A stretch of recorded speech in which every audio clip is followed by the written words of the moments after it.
666 de Hugo Guast. Capítulo final. Blasfemias horripilantes de las turbas heridas por las plagas de los 7 cálices derramados por los 7 ángeles del Apocalipsis se escuchaban por todas partes.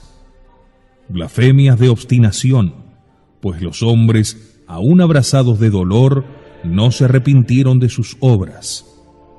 Y alcanzó a percibir Fray Plácido y el hermano Pánfilo también este tremendo alarido que cruzaba el globo como una lanza.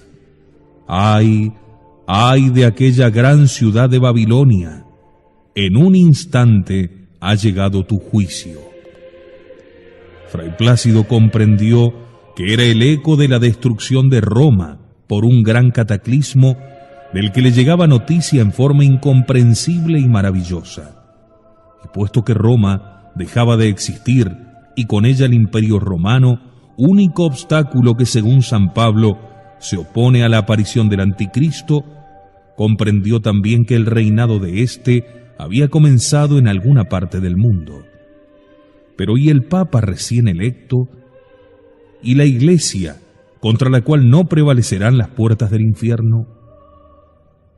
Se incorporó del suelo trabajosamente y vio a sus pies un barranco de incalculable profundidad, del cual se escapaba un vaho abrasador, tal vez del fuego central de la tierra. Su resplandor era lo único que lo alumbraba, pues aunque era de día, una espesa tiniebla cubríalo todo. Huyó espantado, tanteando por el camino de su celda y murmurando aquellos versículos que describen lo que ocurrirá cuando salte el 6º sello. En esto le llegó como un balido de cabra la voz del hermano Pánfilo: «Venga por aquí, vuestra reverencia, esto es el fin del mundo, el día de la ira de Dios». Se encontraron los dos camino de la cripta del convento, que parecía bastante sólida para soportar el peso de las murallas que se desmoronaban. Llovía de una manera nunca vista. Al agua se mezclaba el granizo, y sobre la cabeza de los fugitivos crepitaban incesantes rayos y centellas. Llegaron por fin trabajosamente a lo más hondo de la cripta, y se refugiaron en aquellas seculares arcadas capaces de sostener el mundo, y a la luz de unas velas benditas rezaron el trisagio, una parte del rosario y los exorcismos de las grandes calamidades. Y luego el hermano Pánfilo acomodó unos maderos que había en el fondo de la cripta a la manera de un estrado, porque el suelo empezaba a inundarse. Con ello los muros cedieron, no como si se derrumbasen, sino como si se convirtieran en una materia friable y porosa que se disolvía en aquellas aguas. Todo se anegó. Formóse primeramente un lago y luego un torrente que arrebató la tablazón arriba de la que estaban los frailes como sobre una almadía. Ellos pensaron que iban a estrellarse contra la pared opuesta, pero al indeciso resplandor de las velas vieron disgregarse las piedras y convertirse en blanda esponja que se hundió en el mar. Todo era ya un mar lóbrego y sin oleaje, y tibio, que ocupaba el sitio donde había estado la hermosa Buenos Aires.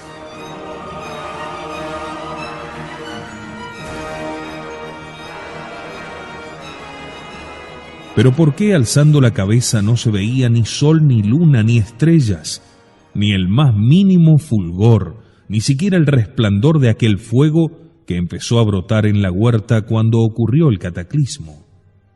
Hermano Pánfilo, ¿divisa usted alguna luz, alguna estrella? No, Fray Plácido, no veo más de lo que vería si me hubiesen saltado los ojos. Solamente siento un olor pesado a azufre. Hermano Pánfilo, usted que tiene mejores ojos que yo, porque no los ha gastado en la lectura, ¿no ve arriba de nuestras cabezas algo como una bóveda? El lego levantó la vista y dijo al cabo ¿Está seguro vuestra reverencia de que todavía tiene ojos para ver algo? Porque lo que es yo no veo ni gota. Guardaron silencio. Tal vez fueron muchas horas, manteniéndose de bruces sobre aquella balsa que huía en el oleaje tibio, pesado y salobre como el del Mar Muerto. Primero, el hermano Pánfilo se dejó vencer por el sueño, y después a Fray Plácido le ocurrió lo mismo y se durmieron arrebujados en sus balandranes. Entretanto, la Almadía navegaba con fantástica velocidad, arrebatada por aquella lóbrega y subterránea corriente de un río que no figuraba en ningún mapa del mundo. ¿Cuántas horas o días o semanas durmieron los dos frailes bajo el narcotizante vaho de aquellas aguas? Nadie podía aclararles aquel punto, cuando se despertaron débiles y hambrientos sobre una costa donde el mar se deshacía en espumas. En su playa desierta había encallado la balsa después de un viaje misterioso por las entrañas del globo terráqueo. «Alabado sea Dios», exclamó el lego. «¿Qué hora será? ¿Cuántos días hemos dormido? Sabe vuestra reverencia que no puedo medir el tiempo sino por el hambre que tengo, y yo también. Dios nos perdone». Arriba de sus cabezas brillaban estrellas desconocidas.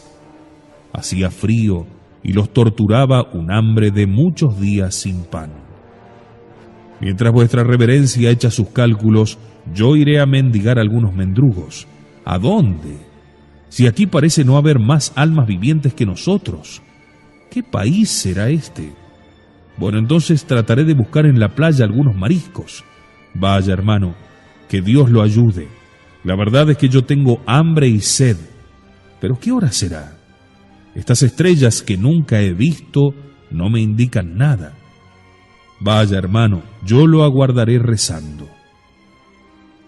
Se alejó el hermano Pánfilo y Fray Plácido se llevó la mano a la frente para hacer la señal de la cruz, cuando lo detuvo un «ay» y el crujir de unas rodillas huesosas que él ya por 2 ocasiones había escuchado con horror.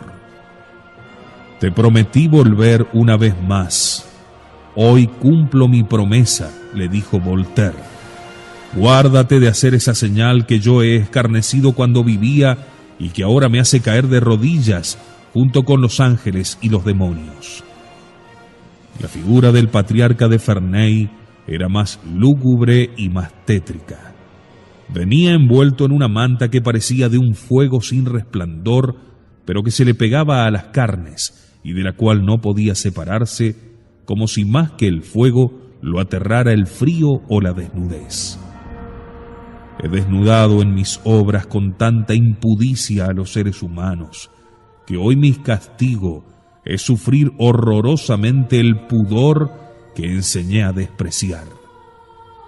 Fray Plácido, no sabiendo qué decir, respondió: «Ya no te esperaba, han pasado tantos años». Voltaire se rió con risa dolorosa y sarcástica. «¿Tantos años te parecen? 10, 20, 30. Hace 30 años los hombres celebraron el 2.º centenario de mi infierno.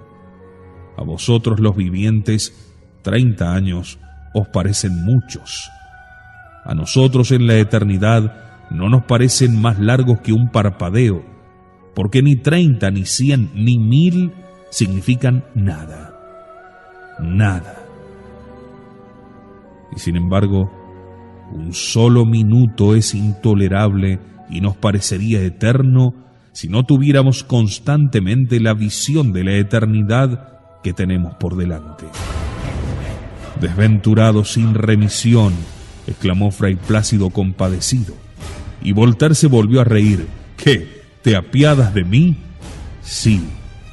Y voy a preguntarte de nuevo lo que ya te pregunté. Si te dieran 1 minuto para arrepentirte, ¿lo aprovecharías?» «Aunque me devolvieran la libertad, yo no sería libre. ¿Has visto alguna vez el catálogo de mis obras? La lista sola, en todos los idiomas, ocupa tomos enteros. Podrías calcular los millones y millones de lectores que han tenido, los millones y millones de blasfemias que han suscitado, los millones de almas que por ellas perdieron la fe y se han condenado. Yo soy prisionero de mis libros y de las almas que he arrojado al infierno. Ellas te conocen, te persiguen. Ah, si pudiera librarme de ellas. ¿Has visto una jauría de perros hambrientos? Cuando su dueño entra en el vallado en que los tiene, se abalanzan, lo acosan aullando, para que les dé algún alimento con el que saciar el hambre que los devora. Así ellas, las que en el mundo me admiraban, corren como un torbellino detrás de mí reclamándome un alivio que no puedo darles y cobrándome en insultos los elogios que antes me hicieron. Y yo, como un cobarde que se pinta el rostro para disimular la palidez, me río y me burlo de ellas para esconder el terror que les tengo. Ahora comprendo. No te dejarían arrepentirte si pudieras hacerlo. Si yo tuviera un minuto para arrepentirme, suponiendo que mi orgullo me dejase exclamar: «Perdóname, Señor. Yo que blasfemé tu nombre te confieso y me humillo», suponiendo que yo fuera capaz de un acto sobrenatural más portentoso que el de resucitar a un muerto, esas almas que se perdieron por mi culpa no permitirían que yo me salvase. Yo, que fui su maestro, soy ahora su prisionero. Has hecho mucho mal, Voltaire, mucho mal a los demás, pero más te has hecho a ti mismo. En efecto, yo soy el padre del liberalismo, que a su vez engendró el ateísmo y luego el satanismo y el culto a la blasfemia. ¿Te imaginas que yo pueda arrodillarme ante el infame y abandonar a los millones que me siguen y me reconocen como a su señor espiritual? Pero Voltaire, los tormentos que sufres sí son inenarrables, pero no cambiarán nunca mi voluntad rebelde. Un alma obstinada e impenitente es más dura que una cordillera de diamante. En medio de las llamas no me arrodillaré y seguiré diciendo eternamente como el diablo: non serviam. Más vale reinar en los infiernos que servir en el cielo.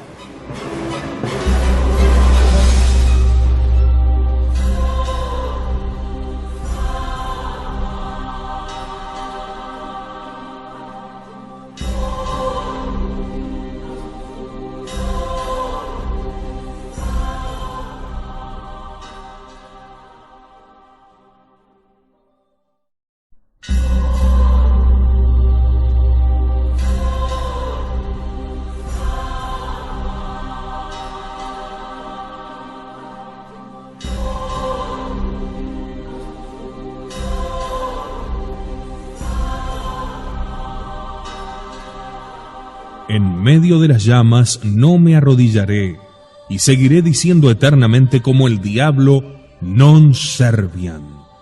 Más vale reinar en los infiernos que servir en el cielo, dijo Voltaire. Bien me dijiste, observó con tristeza el fraile, la primera vez que me visitaste, que el Cordero no firma nunca una sentencia de reprobación. No, nunca. Es el réprobo quien la firma y voluntariamente se condena. Solo una sentencia va a firmar el infame, y es la del mayor enemigo de su nombre, el Anticristo. ¿Ya ha aparecido? Sí. Ya ha empezado a reinar sobre el mundo, con un sacrilegio de que yo mismo enferné y me habría horrorizado. Yo que tantas veces por engañar a mi servidumbre o por burla comulgué en pecado mortal. ¿Pero qué, ha saltado ya el sexto sello? Sí. Y la tierra no ha podido sustentarse en su quicio. Se ha enderezado en su eclíptica 23 grados y medio y ha dejado de rotar alrededor de su eje. Ahora los días y las noches duran un año entero y los hombres que han quedado viven en las entrañas de la tierra, que es porosa como una esponja y surcada de corrientes de agua. ¿Y el Papa y la Iglesia dónde están? En el mismo instante en que el hombre perverso comulgaba de manos de un sacerdote católico, en los antípodas de la tierra, el emperador Otón hacía asesinar al Papa, y con él a la mitad de los cardenales que cayeron en su mano. Los otros huyeron hacia la Tierra Santa. Pero entonces, Roma fue destruida. Toda Europa fue destruida. Al caer como una estrella del cielo en los abismos de la apostasía, ese sacerdote que le dio la comunión al anticristo. No me preguntes su nombre. No lo quiero saber. Tu lengua es mentirosa, dirá mentiras. Hoy, respondió Voltaire, debo decir la verdad, por mandato de Dios, pero hoy la verdad no me quema la lengua, porque solo anuncio males. ¿Qué otros males? Al caer esa estrella, como una antorcha ardiente en el mar, pero eso está anunciado con estas palabras. Bien conoces tu Biblia, viejo fraile, respondió Voltaire, con una horrible mueca que quiso ser una sonrisa, pues al caer la estrella y detenerse el movimiento de la tierra alrededor de su eje, los mares y los continentes cambiaron de lugar. Las aguas de la tercera parte de los ríos se volvieron salobres, han muerto de sed poblaciones enteras. Tal como fue profetizado, dijo el fraile. Otón y su imperio han sido sepultados bajo el Mediterráneo, como Faraón y su ejército bajo el Mar Rojo. España y toda la Europa central han desaparecido. Solo queda el imperio de Satania hasta que el anticristo se adueñe de él. Ya la mitad de sus habitantes tienen la frente marcada con su cifra. Si Roma ha sido destruida, preguntó Fray Plácido, ¿dónde se refugiará la iglesia? Tú le sabes mejor que yo, porque crees en las profecías de las que yo me burlé. Tú no podías creer en nada santo. Las profecías, dice San Pablo, no son para los infieles, sino para los fieles. En cuanto a la profecía que anuncia cuál será el refugio de la iglesia, está en Zacarías y dice así: el Señor elegirá de nuevo a Jerusalén. Dime ahora, ¿qué nuevo papa tenemos? Los cardenales se congregaron en Jerusalén, respondió Voltaire, y eligieron a Clemente XV. Flos florum, dijo Fray Plácido, recordando el lema que le asigna la profecía de San Malaquías, flor de flores. Sí, ha correspondido el lema, porque ha vivido menos que una flor. Había sido electo para regir a los pueblos con vara de hierro, pero a los pocos días fue asesinado. El colegio cardenalicio se ha dado cita en un desierto para elegir al sucesor, desconociendo al antipapa que un conciliábulo de apóstatas ha elegido por mandato del anticristo. ¿Cómo se llama ese antipapa? Me dijiste que no querías saber su nombre. Ah, ¿es él?, preguntó Fray Plácido, sintiendo un golpe de sangre en su viejo corazón. Sí, es aquel que un día, hace 30 años, se ordenó, y yo te anuncié que sería una estrella que se llamaría Ajenjo. Su nombre pontificio es Simón I. Simón de Samaria, exclamó con dolor Fray Plácido, y añadió la acongojada imprecación de Isaías: ¿cómo caíste del cielo, oh lucero, hijo de la mañana? Tú que decías en tu corazón: subiré al cielo junto a las estrellas. Como Voltaire nada dijese, él le interrogó: ¿qué lo precipitó a la apostasía? ¿La codicia? No. ¿La sensualidad, acaso? Tampoco. ¿El orgullo? Sí. El orgullo, que es la raíz de todas las grandes apostasías. Cuando a un fraile le entra la obsesión de reformar la disciplina de la iglesia, o pretende poseer la clave de las escrituras, si no es muy humilde, está perdido. Nunca dejará de hallar adeptos que lo aplaudan. Comienza el engreimiento, luego la obstinación, después la rebeldía y la apostasía. Los demás pecados vienen por añadidura. ¿Mi superior caerá en ellos? No lo sé. Un sacerdote rebelde puede durante años seguir siendo casto y sobrio y cumpliendo aparentemente su ministerio hasta que un día afloja por todos lados, a la manera de un navío que ha encallado. Dime, Voltaire, aquella mujer que se hacía llamar Juana Tabor, ¿se convirtió por ventura o lo siguió en su desvarío?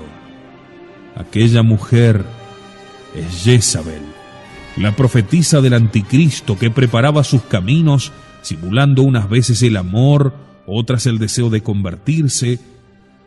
Casi siempre es así, murmuró el fraile. Los infelices heresiarcas acaban por ser juguetes de alguna profetisa, que les infunde la más sutil y diabólica de las tentaciones, el deseo de convertirlas por amor. Con esto pretenden engañar a Dios, pero como dice el texto santo, ¿tiene acaso Dios necesidad de vuestra mentira? Al oír esto, Voltaire se retorció de dolor y pronunció en latín una frase bíblica: mentita es iniquitas sibi.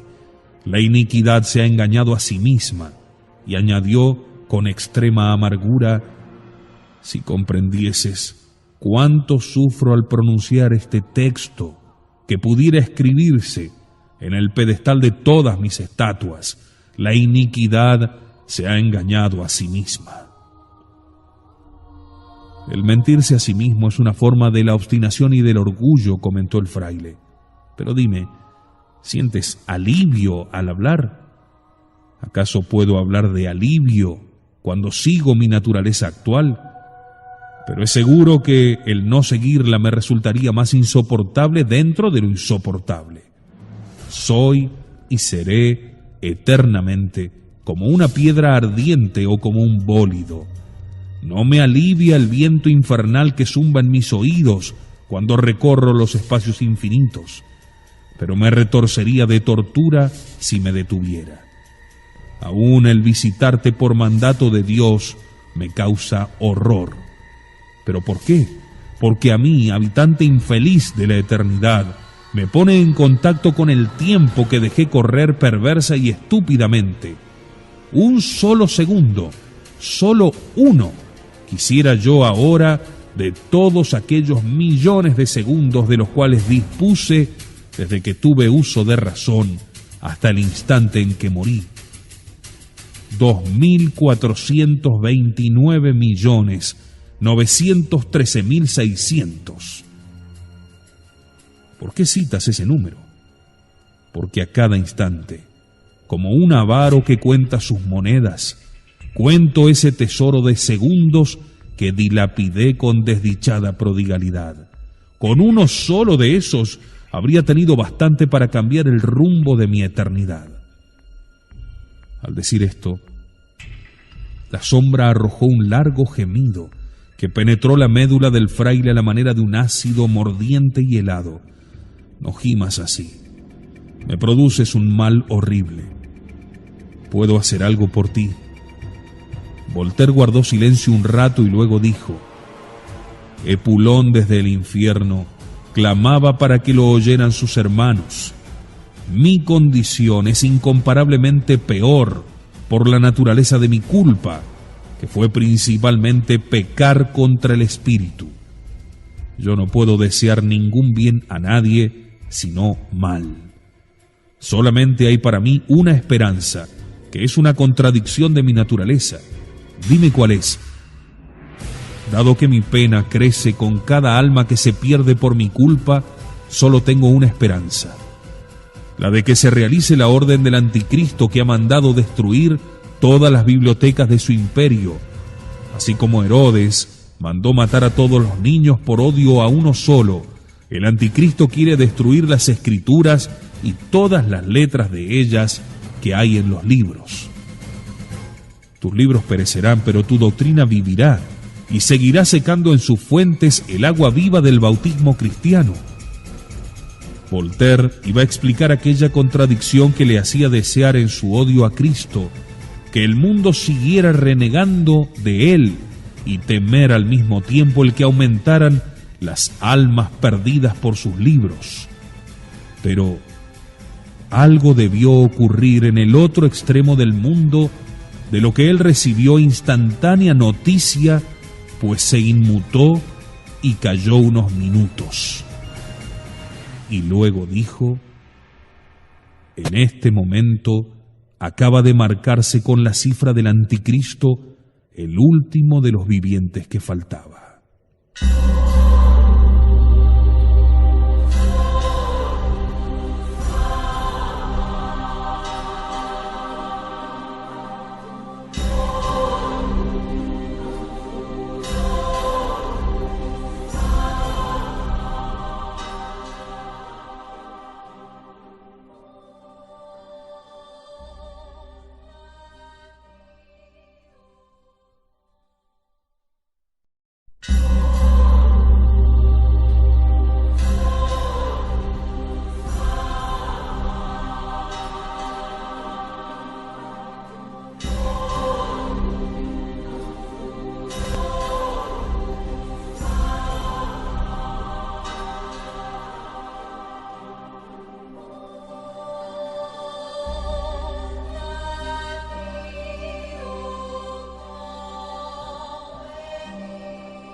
En este momento acaba de marcarse con la cifra del anticristo el último de los vivientes que faltaba. Ya no quedan sino los señalados con la señal del Cordero, que no prevaricarán. Están para comenzar las persecuciones hasta la gran batalla. ¿Qué ocurrirá entonces? Vendrá el Hijo del Hombre y matará con el aliento de su boca al hombre de la perdición. Y desde ese momento en los infiernos habrá quien envidiará mis torturas, porque serán inmensamente menores que las suyas. Pero eso en tu eterna morada, y en el mundo, en donde todavía hay tiempo, no habrá más tiempo. Aparecerá en las nubes el infame, y todos vosotros, los que por vuestra dicha habréis perseverado, os levantaréis en los aires para salir al encuentro del Hijo del Hombre, y el mundo entrará en los esplendores del reino de Dios.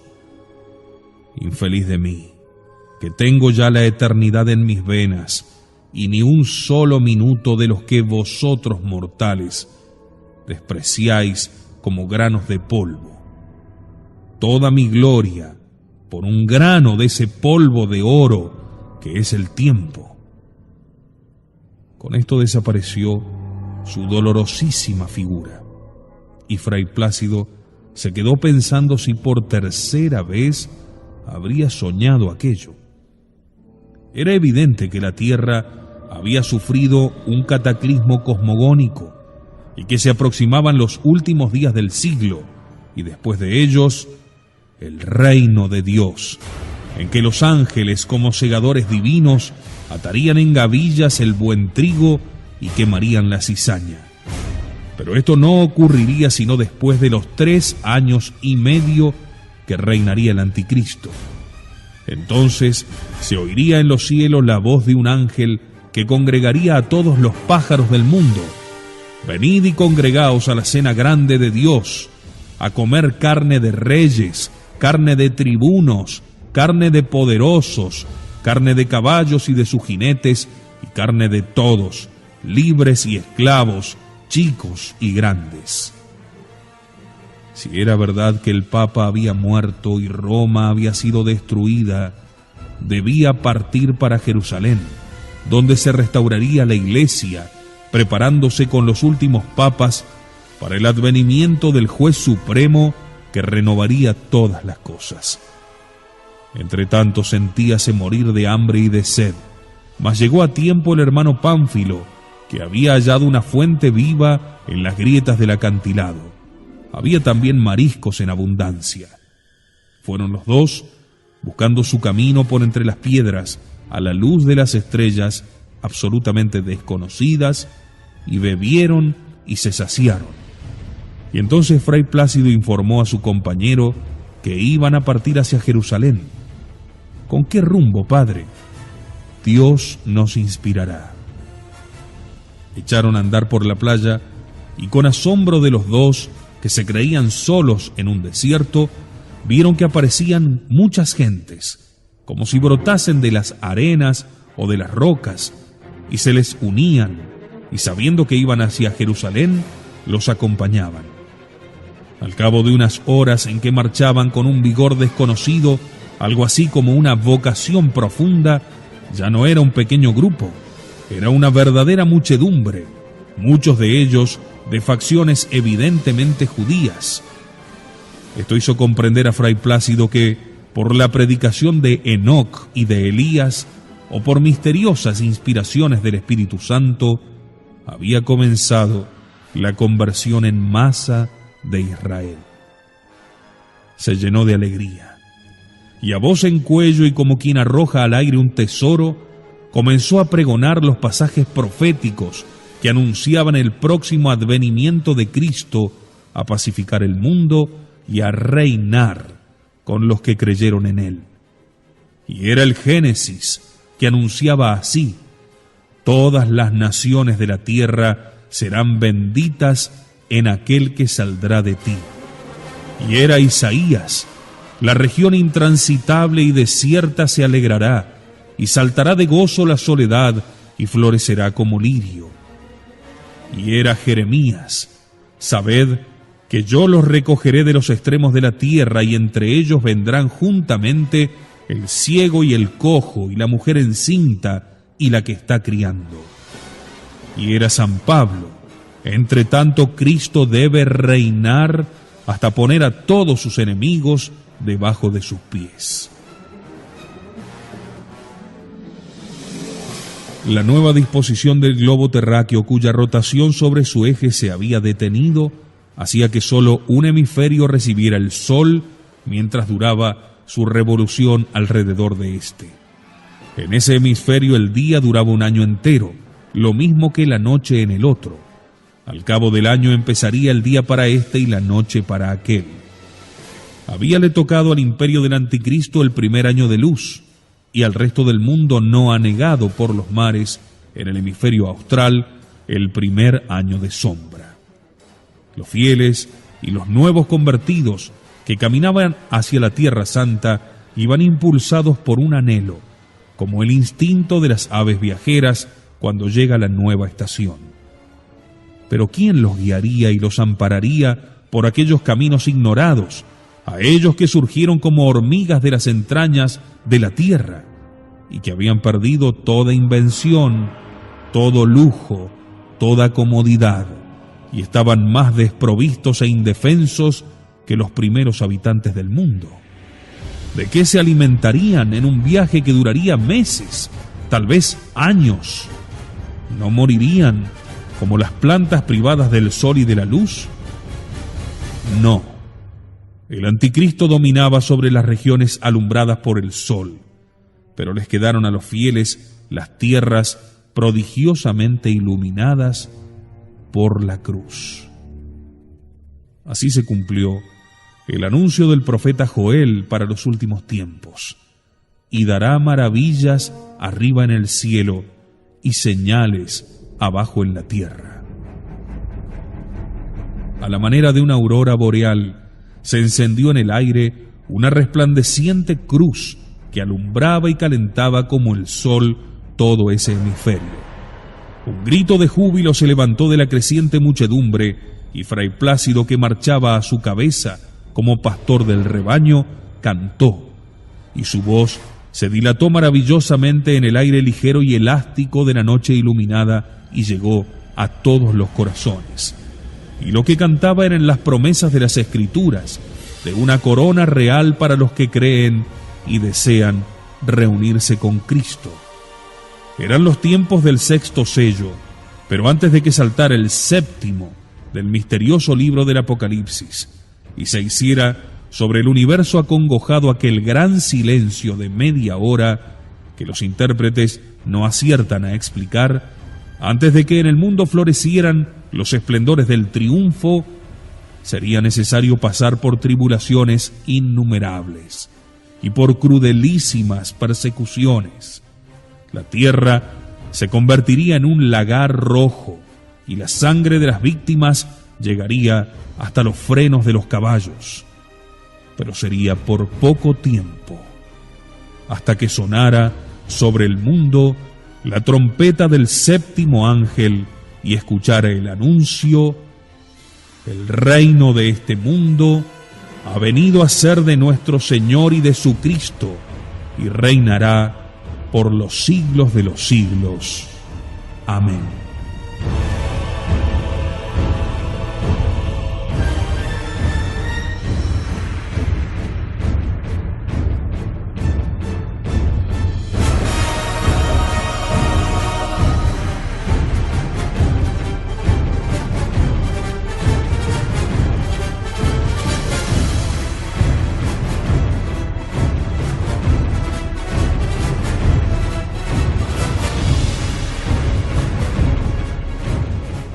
Así, amigos, hemos llegado, por gracia de Dios, al final de este hermosísimo relato, de este visionario, que no, ¿por qué no llamarle profeta? Hugo Guast, basado en muchos textos relacionados con la interpretación milenarista. Hugo Guast nos acerca la idea del reino milenario y nos muestra este mundo venido a tinieblas que nosotros ya, hombres del año 2007, conocemos muy bien. ¿Estará próximo a nuestros días todo esto que describe Hugo Guast? Es muy probable. El libro se terminó de escribir por parte de Hugo Guast en la provincia de Catamarca el 9 de noviembre de 1941. Es tan importante conocer la fecha para entender la profecía sobre la cual se ciñe Hugo Guast en este Juan Atabor 666. El mundo era totalmente distinto a como lo vemos nosotros, o ya 60 años más tarde. Muchas cosas han acontecido de estas que él ve en el futuro mirando lontananza. Para nosotros es cosa de todos los días. Muchas gracias por haber compartido con nosotros este impresionante relato que esperamos sirva para crecimiento de nuestras almas en la espera del Señor que está próximo a venir.